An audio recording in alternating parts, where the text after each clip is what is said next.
Çok şükür yine dışarıdayız. Yine nefes aldık çok şükür. Ah. Gel evladım. Toprağa bastık çok şükür. Gel bakalım Abid Efendi. Gel bakalım. Gel bakalım.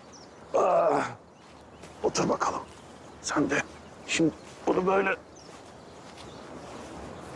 Hadi bakalım.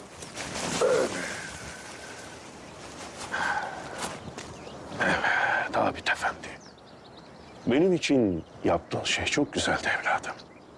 Lakin toprak her daim olduğu yerde kalmalı. Her ne amaçlı olursa olsun. Ne sen onu olduğu yerden almalısın, ne de bir başkasının almasına müsaade etmelisin. Ben bu topraklar için 33 yıl mücadele ettim.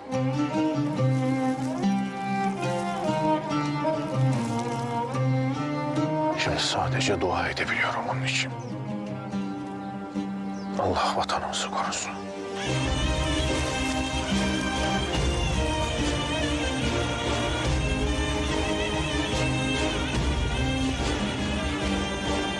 Efendim?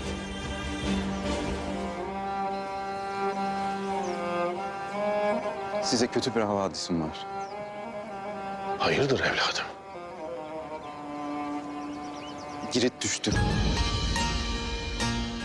Girit? Siz ne diyorsunuz evladım Allah aşkına?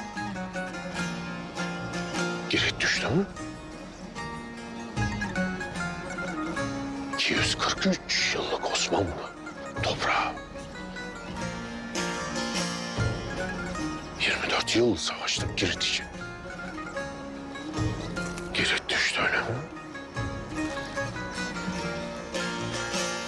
Toprağın üstünden çok altında yatar ecdadımız.